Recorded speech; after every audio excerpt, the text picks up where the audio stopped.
अगर शिव से आपका मन बार बार जुड़ने लगे तो शिव अच्छे लगने लगे। हम लोग को शिव अच्छे लगते नहीं। हाथ देता होता है इसीलिए बढ़िया बाप है, वो मत ठीक है, नहीं दिया तो बस खत्म। लोग नहीं कहता बेटवा साहब, अरे बाबूजी से जब मांगो तब दे देते हैं, इसीलिए फिट है हमारा बाप। नहीं दिया साला बुढ़ा बकर बकर करते रहता। महादेव के साथ भी यही, हम लोग बर्ताव भी वैसा ही करते हैं महादेव के साथ, जो अपने घर के बूढ़े बुजुर्गों के साथ करते हैं। एक कमरा, बेटा कमा रहा है बढ़िया है, एक कमरा दे दिया, हमने देखा एक कमरा दे दिया घर के एक साइड में, माँ या बाबूजी उसमें रहते हैं, समय पर खाना मिल गया, जरूरत हुई तो दवा भी चली गई। घर के किसी भी आयोजन में उससे राय नहीं ली जाती। घर के दैनिक कार्यक्रमों में उससे कोई परामर्श नहीं लिया जाता। बाप आज खाएगा क्या, यह डिसीजन बहू लेती है या बेटी लेती है या बेटा लेता है, उसे नहीं पूछा जाएगा। कहे कि अब तो 70 साल का हो गया, इसे पूछ के कहा होगा जे दे दो साल खाएगा। क्या आप महादेव के साथ ऐसा नहीं करते हैं? घर में एक पूजा घर बना दिया, कोई है जो जल चढ़ा देता हूं या प्रणाम कर लेता हूं या अगरबत्ती जला देता हूं, आपको कोई मतलब नहीं है। जरूरत पड़ी, कोई कष्ट आया तो पहुंच गया पूजा घर में, कहा काम हो गया फिट है, काम नहीं हुआ अनफिट है। तो जो घर के बूढ़े बुजुर्गों की स्थिति है, महादेव भी तो बुजुर्ग है, उसकी भी यही स्थिति है। मैंने कहा कि उसको अपने घर में शामिल करो, अपने दैनिक रूटीन में शामिल करो शिव को। और इसीलिए मैंने कहा कि जो 108 बार आप बैठ के नमः शिवाय करते रहे कई हजार साल से, करिए, हम नहीं रोक रहे हैं आपको, लेकिन टुकड़े टुकड़े में नमः शिवाय करिए आप। इस पर सवाल भी हमसे लोगों ने किए कि 5000 साल, इतना हजार साल से 108 बार सभी मंत्रों का जप होता है, कि टुकड़े टुकड़े में आप काहे कर दिया? तब मैंने समझाया, कहीं कोई काम करिएगा तो ये सोचिएगा ना कि इसका परिणाम क्या आएगा। ठीक है, लोग कहते हैं कि इसको आसान किया गया। अगर कैंसर की दवा आसान कर दी गई है और कैंसर नहीं ठीक होता है, तो आसान चिकित्सा बढ़िया कि भारी चिकित्सा बढ़िया? साला ठीक ही नहीं होता आसान से, तो हम क्या करें, भारी तो करना ही पड़ेगा। हमने कहा कि टुकड़े टुकड़े में आप नमः शिवाय करिए। अभी बैठे हैं, सांस पर नमः जाने दीजिए, शिवाय उतरने दीजिए, एक बार करिए, छोड़ दीजिए। फिर थोड़ी देर के बाद सांस पर याद आ जाए शिव, या माहौल मिल जाए वैसा, या कोई कारण हो, सांस पर एक बार नमः चढ़ाइए और शिवाय उतार दीजिए। जब भी सांस पर नमः शिवाय करेंगे आप, जिसको अजपा जप बोलते हैं, करेंगे आप, आपका मन शिव की ओर जाएगा ही जाएगा। माला पर करेंगे तो मन बकरी पर भी जा सकता है, अन्य कामों में भी जा सकता है। लेकिन ये लोग कहते हैं कि नमः शिवाय करते हैं, मन ही नहीं ठहरता। हमने कहा जरा एक बार नमः शिवाय करिए तो ठहरता है कि नहीं ठहरता है? ठहरेगा ही ठहरेगा। इस तरह से दिन भर में जो बार मन करे तब आप कीजिए, कंटिन्यूअस करिएगा तो गड़बड़ाएगा, लगातार करिएगा तो गड़बड़ाएगा। चलिए, विषय तो है कि जिज्ञासा और समाधान, देखते हैं जिज्ञासा क्या।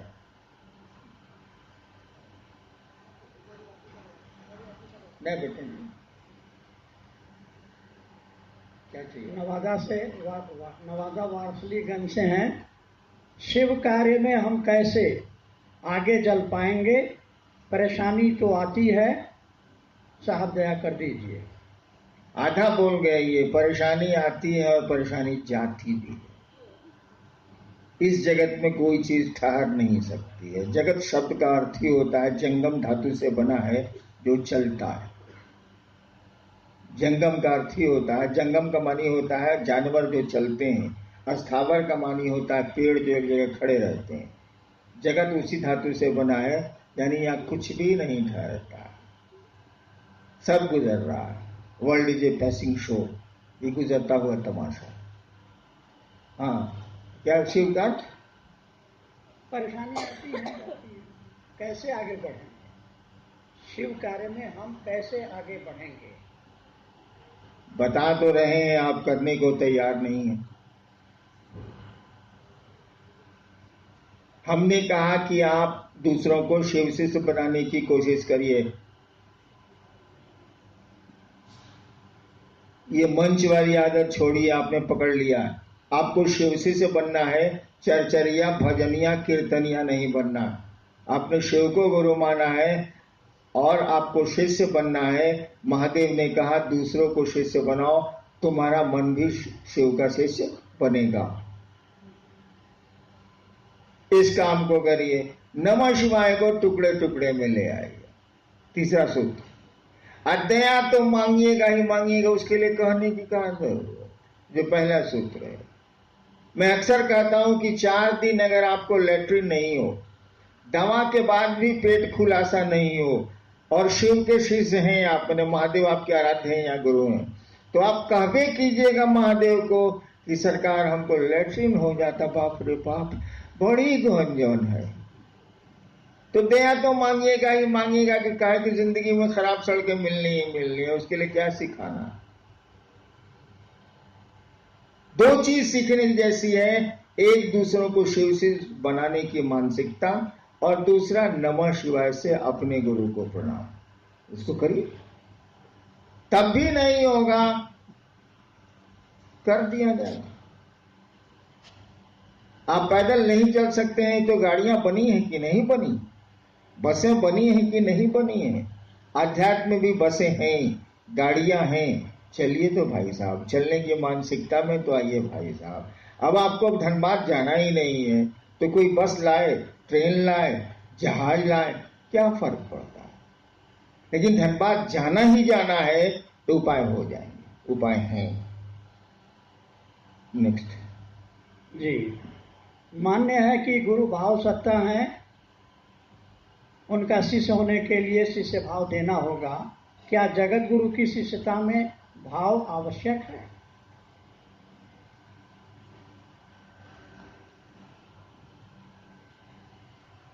सवाल सुना आपने, फिर से पढ़िए।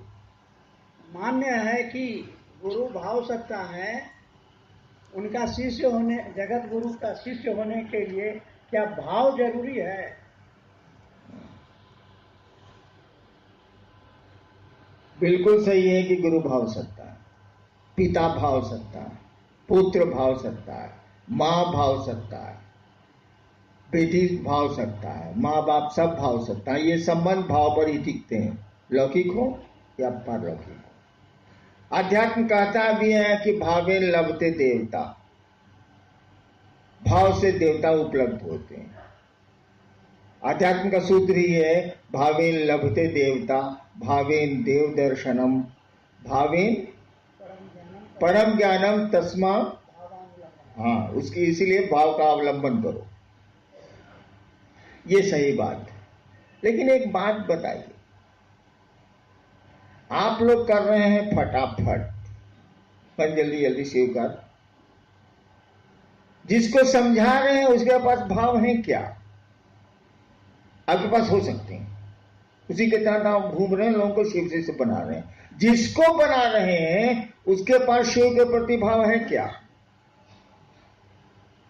नहीं है, और उसका इंतजार भी आप नहीं करते कि भाव है कि नहीं है।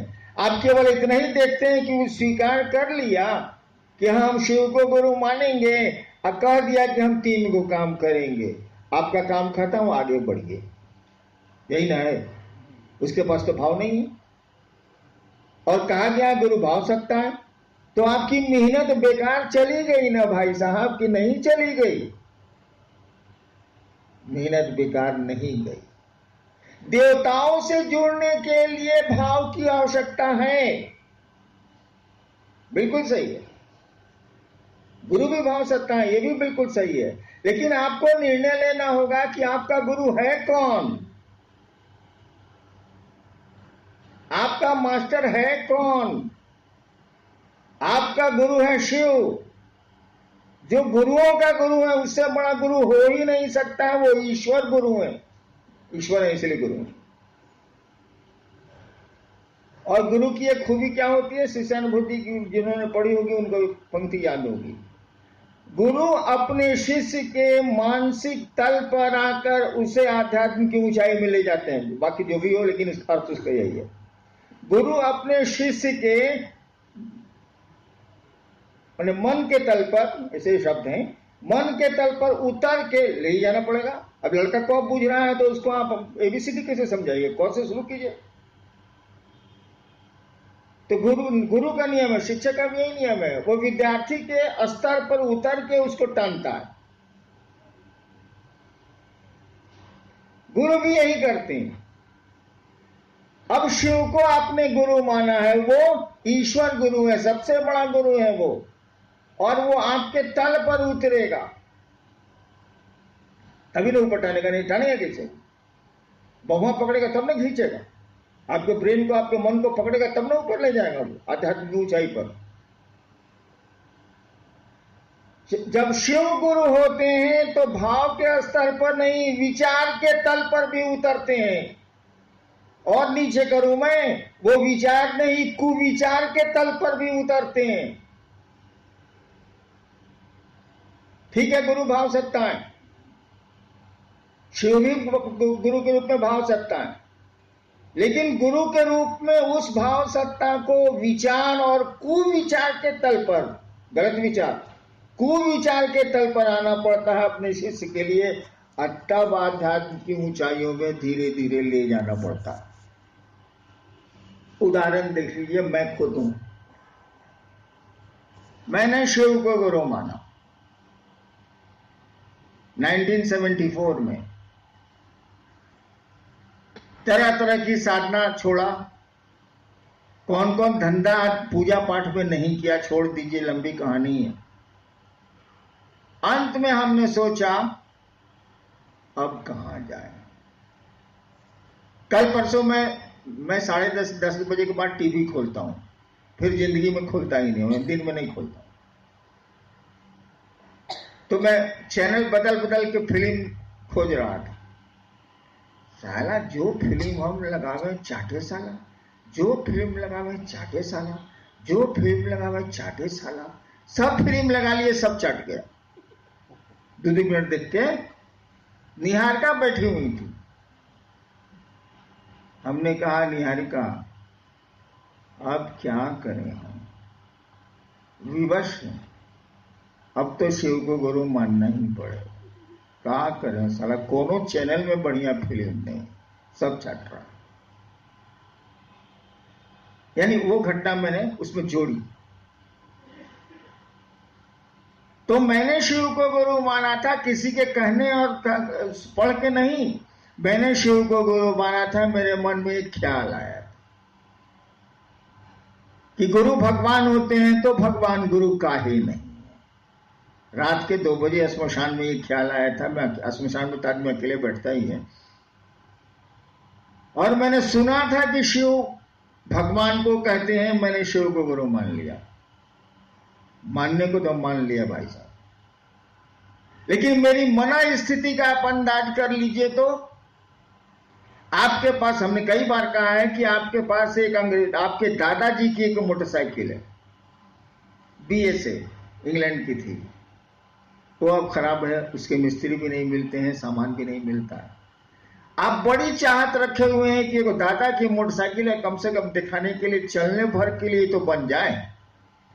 आप सब गैरेज में गए हैं, मोटरसाइकिल के गैरेज में, और सबने पैसे लिए हैं और किसी ने ठीक से नहीं बनाया।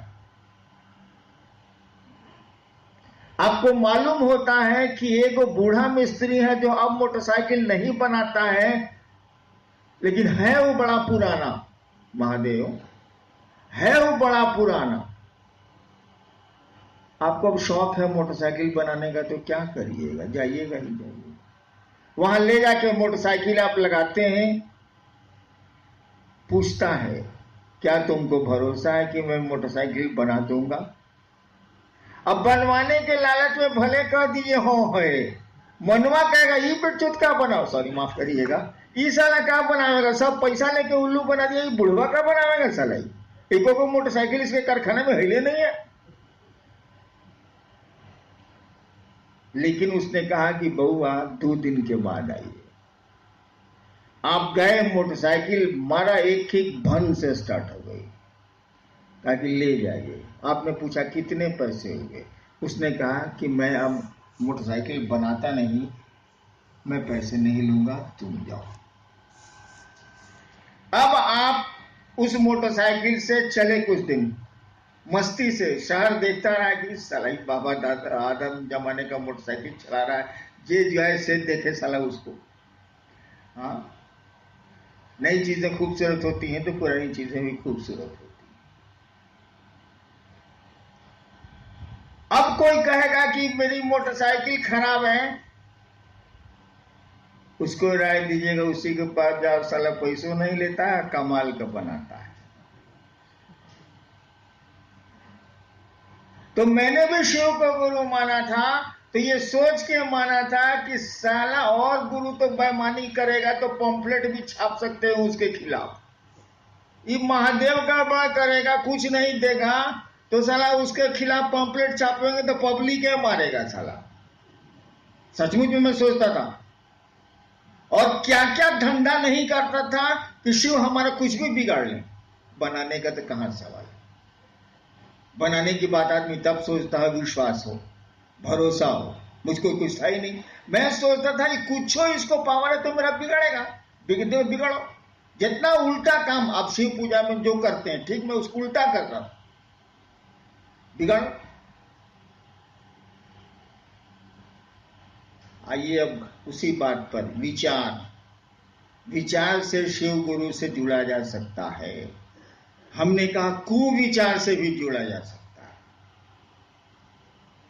उनके बारे में गंदे विचार हो तब भी जुड़ा जा सकता है। शिव देवता से नहीं जुड़ा जा सकता, शिव गुरु से जुड़ा जा सकता है, क्योंकि वो तो जानता ही है कि विद्यार्थी सलाम को करिए भी करेगा, इसको पढ़ने का मन नहीं करता। इसीलिए मास्टर तो अपनी जिम्मेवारी निभाएगा, कैसे पढ़ा के आपको पढ़ा के कलेक्टर बना देगा। तो शिव भी जानते हैं कि जगत का प्राणी है, जीव भाव के आकर्षण में है, शिव भाव में कैसे जाएगी, कैसे आगे ऐसा लगी। और तब वो विचार करेंगे कि सुंदर विचार शिष्य के नहीं है, तो हमारे सुंदर विचार हो ये जाए तो तहार कौन जरूरत बाबू, हमार कपड़ा साफे बा तो धोबी क्या कहे जाए। जब सब ठीक ही है तो गुरु के पास क्यों जाएंगे हम? या तो सब गड़बड़ है, सब कुछ विचार भी गड़बड़ है। भाव तो बहुत ऊपर की चीज है, भरोसा होगा, विश्वास होगा तब न भाव जगे, तब भी वो जुड़ते हैं। और मैं इसका उदाहरण हूं, केवल मैंने सोच लिया था कि मेरे पास अब कोई चारा नहीं है, सारा टीवी चैनल में कोनो बढ़िया फिल्म नहीं है, अब क्या करें हम बाप। मैंने शिव को गुरु मान लिया, पूरी तरह निराश, हताश, महादेव के प्रति जितने दुर्भाव हो सकते हैं मेरे पास थे। लेकिन गुलाब के फूल को गुस्से में मरोड़िए या प्रेम से उसको सूंघिए, दोनों के परिणाम बराबर होंगे, दोनों में सुगंध रहेगी। गुरु की यही खूबी है कि मास्टर को गाली देता रहता है विद्यार्थी, तब भी वो जानता है कि इसको पढ़ने का मन नहीं है, इसलिए ऐसा करता है और धीरे धीरे उसको पढ़ाता है। तो ये बिल्कुल सही है कि गुरु भाव सकता है, लेकिन शिव गुरु आपके विचार के तल तक उतरते हैं, यानी फटाफट आपका पूरी तरह कार्य करें। विचार के तल पर ही नहीं उतरते हैं भाई साहब, आपके कुविचार के तल पर भी उतरते हैं। खाली स्वीकार करिए नहीं चलेंगे, शिव को गुरु मानेंगे तो मर्द के स्वीकार करिए। जब मान लिया शिव को गुरु तो मान लेंगे, इसका जो होगा देखा जाएगा, साला कुछ नहीं मिलेगा तो हम जानबे करते हैं। मेरे साथ यही स्थिति थी, कोई विकल्प नहीं था, कोई चारा नहीं था। सही है, ये गुरु भाव सत्ता होते हैं। लेकिन शिव गुरु भाव सत्ता ही नहीं, विचार सत्ता भी है, कुविचार सत्ता भी है। जोड़िए तो भाई साहब। नेक्स्ट जी, मंत्रों का जप भाव की स्थिति में ही फलदायी है। और फिर आगे क्या पूर्ण रूप से ही अपने आप में जिज्ञासा है। दूसरी लाइन जो है दूसरी जिज्ञासा, उसको भी पढ़ ही देते हैं। शिव के शिष्य भावांतरण हेतु अजपा जप विधि से अपने गुरु को नमन करने के निमित्त, लंबा टॉपिक है जी, वैसे ने कहा ये पहला ठीक है, मंत्रों का जप भाव की स्थिति में ही फलदायी है। ये कौन बड़का बात है? शब्दों का इस्तेमाल अर्थ की स्थिति में ही फलदायक, यही तो कहा हुआ। शब्दों का इस्तेमाल अर्थ की स्थिति में ही फलदायक। एक बार मैं केरल गया, हमारे साथ गुरु भाई लोग भी गए, तो एक दो गुरु भाई मिला, वहां का लोकल स्थानीय लोग सब, ये लोग समझाए, वो लोग बुझबे नहीं करे। तो कहा कि बंचे जी तो बुझते नहीं खेरे। गुरु भाई सब आपस में बतियाया, उसका कान खड़ा हो गया जो बोल रहा था। हमसे आके कहते हैं मुन्ना सिंह कि सर हमको लगा कि हिंदी पूछता है वो, हम लोग घसक दिए कहीं पिटा नहीं जाए। हाँ भाई, तो अब वो अर्थ ही नहीं समझ रहा है तो आप गाली दिए चाहे प्रशंसा कीजिए, बतवा बराबर है। लेकिन अर्थ समझ रहा है तो उसके परिणाम आपको लेने पड़ेंगे। अगर प्रशंसा आपने दी है तो आपको सम्मान मिलेगा, आपने गालियां दी हैं तो आपको अपमान मिलेगा। वही कहा गया है, मंत्रों का जो परिणाम है वो भाव प्रवेश से ही होगा। यानी मंत्रों में क्या छिपा है, जब तक इसको नहीं समझेंगे आप तब तक मंत्र रिजल्ट ही नहीं देंगे। हाँ, कुछ मंत्र हैं जो देंगे, जैसे नमः शिवाय। नमः शिवाय मंत्र इतना ज्यादा चल रहा है पूरे विश्व में इतने दिनों से कि नमः शिवाय के नाम पर कोई आपको प्रणाम कर देगा। शिव के नाम पर नाली वाला सांप भी शिवलिंग पर पूजा जाता है, उतना मिल जाए, उससे ज्यादा नहीं। लेकिन नमः शिवाय का भावार्थ समझेंगे, निहितार्थ समझेंगे, तब न रिजल्ट वहां आवेगा भाई साहब। यानी भाव प्रवेश, यानी नमः शिवाय का भाव प्रवेश होगा तभी रिजल्ट आवेगा, तभी परिणामदायी है मंत्र, कोई मंत्र होगा परिणामदायी। अब आप 108 बार नमः शिवाय कर रहे हैं, सुबह सुबह 4 बजे उठ गए, नहावा लिया एकदम प्रेम से फर्स्ट क्लास, नमः शिवाय नमः शिवाय नमः शिवाय 108 बार मारा, उठ गए। एगो ब्रह्मपुर में नहीं, डुमराव में, आरा जिला में एक जगह, बक्सर जिला में एक जगह है डुमराव, वहां एक बहुत बड़ा सेठ था, वो पूजा करता था 1.5 घंटा, इतना अगरबत्ती एक दिन में जलाता था, एक मुट्ठी, बड़ा बिजनेसमैन था। एक दिन पहले 3 गो मुंशी को भेजा कि तुम बक्सर चले जाओ, तुम आरा चले जाओ, तुम ब्रह्मपुर चले जाओ, अट्ठा घाटा में कि हमारा पैसा लेके आओ, जाओ। वो बोला आप बनिया की देंगे। दूसरे दिन वो पूजा कर रहा था, करता था ओम जय जगदीशर, ओम जय जगदीशर, ओम जय जगदीशर, 1.5 घंटा कर रहा था वो, अगरबत्ती जला के पूजा घर में, पूरा पूजा घर फोटो लगाया हुआ था। सही घटना बता रहा हूं। उसी से मुंशिया आया, एक जो बाहर भेजा था वो आया, दूसरा आया, तीसरा आया। दूसरे दिन की बात है, अभी लोग सोच रहा है कि 1.5 घंटा मालिक पूजा करेंगे, तब तक बहुत काम है मेरा, फिर बिगड़ेंगे क्यों, काम कहीं नहीं हुआ। तो सोचा कि पूजियों में बोल देते हैं कि क्या हम लोग गए थे तो क्या हुआ। एगो बोला कि मालिक गई रही हो बक्सर, कल सब की 20 तारीख के दे पैसा। अब वो कर रहा है हरिओम हरिओम हरिओम हरिओम हरिओम हरिओम हरिओम, जोते से बोलता था। जैसे ही बोला कि 20 तारीख के बहनचोद हरिओम हरिओम माधवचोद हरिओम माधवचोद हरिओम, साला कहा था पैसा देने को माधवचोद 20 को देगा भोसड़ी वाला, साला हरिओम हरिओम हरिओम हरिओम, तेरी माधवचोदो हरिओम हरिओम हरिओम। सही घटना मैं बोल रहा हूं। तब तक दूसरा मुंशी बोला गए थे हुजूर बिहिया, वो बोला कि 25 को आइएगा। तेरी बहन के चोले सला हरिओम हरिओम हरिओम हरिओम हरिओम, तेरी बहन के चोले तेरी माँ के चोले सला हरिओम हरिओम, आज ये बोला था पैसा देने के लिए सला। यही पूजा 1.5 घंटा करता था वो, इतना मुट्ठी अगरबत्ती जलाता था।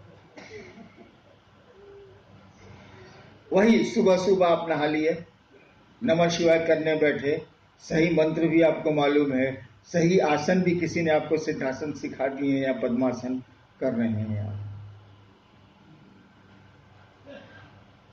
108 बार में 100 बार नमः शिवाय होगा, 100 बार महादेव का ध्यान होगा, 100 बार धरती का ध्यान होगा। आइंस्टाइन का ब्रेन चेक किया गया, इतना बड़ा वैज्ञानिक था विश्व का। चेक करके मालूम हुआ कि वो कंसंट्रेट कर रहा था 9 सेकंड मैक्सिमम। 9 ही सेकंड एकाग्रचित हो ही पाता था, 9 सेकंड से ज्यादा नहीं हुआ आज तक। तो हम लोग तो आइंस्टाइन का ब्रेन रखे नहीं, तो 4 सेकंड 3 सेकंड तक कंसंट्रेशन होगा। और जब का विधान है कि जो मंत्र होगा उसके देवता का स्मरण भी होगा। जब विधि में समझा नहीं रहा, लेकिन जब का विधान है कि आप होंगे, मंत्र होगा और मंत्र का देवता होगा। मंत्रों के यानी गुरु होंगे। तो आप जब कर रहे हैं नमः शिवाय नमः शिवाय नमः शिवाय, अभी बीच में मदद सलाम पहचाने दिया, नमः शिवाय नमः शिवाय नमः शिवाय नमः शिवाय नमः शिवाय। कितना देर नमः शिवाय हुआ भाई साहब? ये जब कितना देर हुआ? और आधा घंटा के बाद 20 मिनट के बाद आपकी पूजा समाप्त होने के बाद धरती में जो फंसे तो फिर सुबह भी पूजा याद आएगी। 24 घंटा में 20 मिनट तो नहीं लगा, 2 मिनट या 1 मिनट भी बहुत ज्यादा हुआ। आपने जप किया नमः शिवाय का 108 बार, तो पूरे नहीं करेगा, गिनती पूरेगी, जप नहीं पूरेगा। किया लौकिक जगत में मन बाकी 23 घंटा जोड़ लीजिए हिसाब रह गया। क्या आध्यात्मिक भाव आ गया? हमने कहा कि तुम टुकड़े टुकड़े में नमः शिवाय। जब भी सांस प्रश्वास पर आप नमः शिवाय करेंगे, शिव जरूर याद आएंगे। वो मैकेनिकल हो ही नहीं सकता, मशीन की तरफ कर ही नहीं सकते। सांस पर नमः चढ़ा और शिवाय उतरा, शिव याद आएंगे। हम जानते हैं कि आप इसको देर तक नहीं कर सकते। 9 सेकंड तो आइंस्टीन था, तो हम लोग कहां हैं? 9 सेकंड। हमने कहा 1 बार करो, 2 बार करो, 3 बार करो।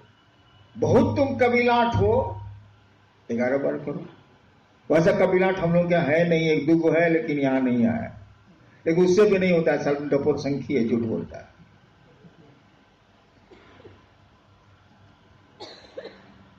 फिर आप आधा घंटा के बाद नमः शिवाय करिए। इस नमः शिवाय का असर आधा घंटा तक रहेगा, महादेव फिर याद आएंगे।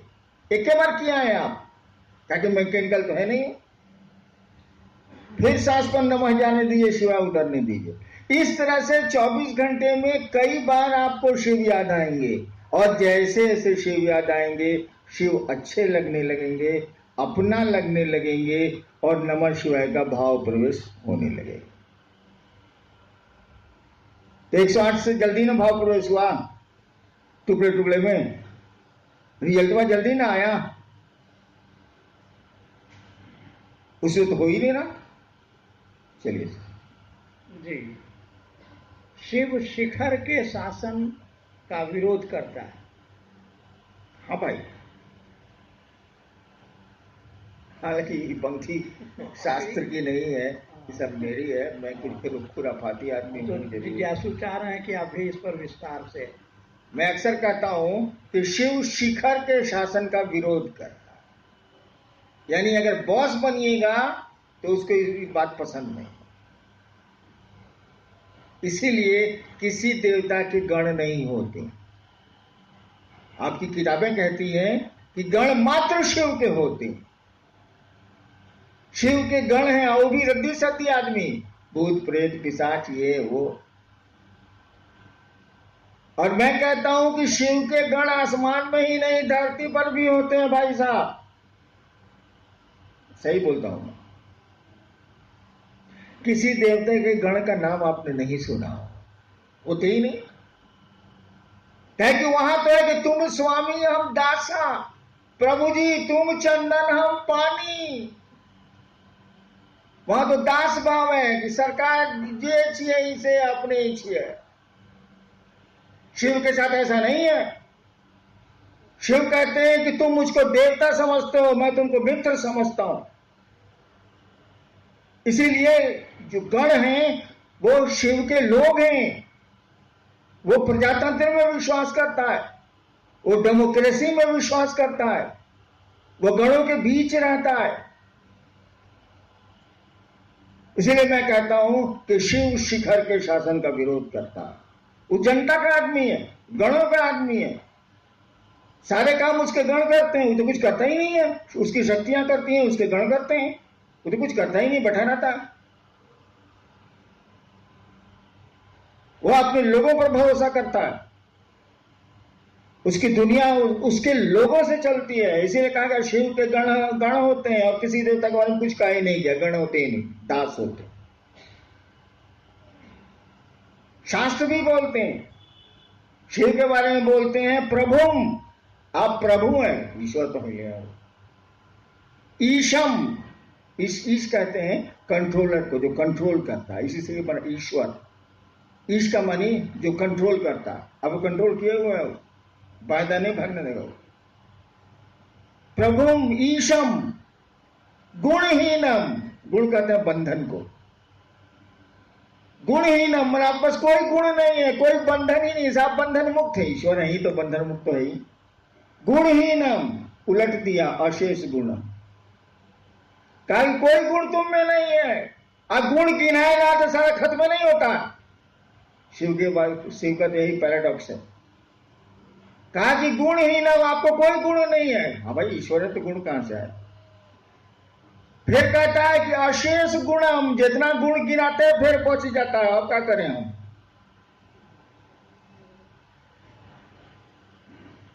कहता है कि सुनिए, आप इतना कड़ा फोकस रखिएगा तब से मोहब्बत कौन करे। इतना कड़ा फोकस है आपका, बाप रे बाप। ईश है, प्रभुम है, गुणहीन है, अशेष गुणम है। तो हम लोग का अकेले नहीं काम कर रहा, आपको धरेगा कौन। कहा कि प्यार तो सब बराबर पर होता है, इतना अप डाउन में कैसे होगा। कहा जाता है बाघ का बच्चा बाघ से नहीं डरता।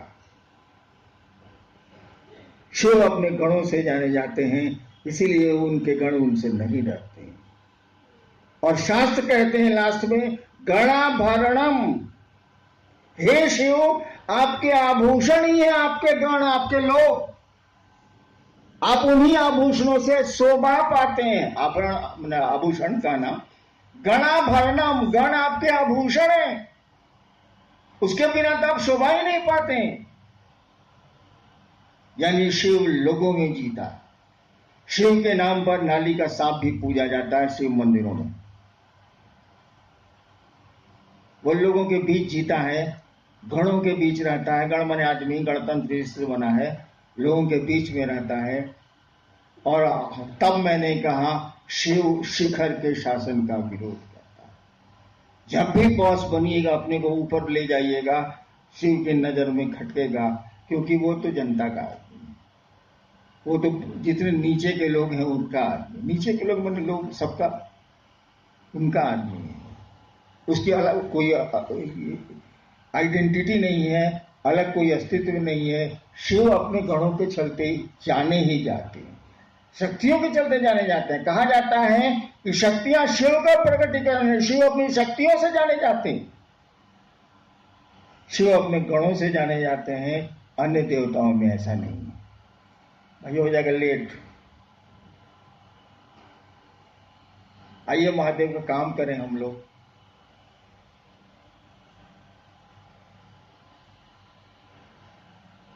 मरे चाहे जिए रहे अगली कतारों में। जीवन जय, नहीं तो मरण होगा। यातना नहीं, अब रण होगा। रश्मि रथी जीवन जय। या तो शिव को धरती पर गुरु के रूप में उतारेंगे, गुरु उतर जाएंगे, शिव उतर जाएंगे।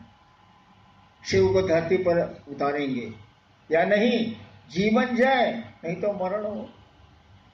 लेकिन इसके लिए भी लोग तैयार नहीं है। कल मंडल जी को कहा कि मंडल जी हम लोग बोझा बने हुए हैं धरती का, साला महादेव का काम नहीं हो रहा।